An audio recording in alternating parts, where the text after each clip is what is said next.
pamoja na vitu unaweza kuviona vinaendelea kwenye jamii, vinaendelea kwa watu na ukaviona ni vitu ambavyo sivyo vya kawaida, lakini watu wanaadhibiwa kwa miaka mingi, lakini stili wanaendelea kuvifanya.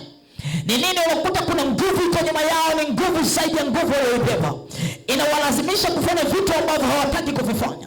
Utasikia kwa habari ya ubakaji. Serikali imeweka miaka mingi sana, mtu anayekamata anabaka anafungwa miaka 30, lakini haijazuia ubakaji.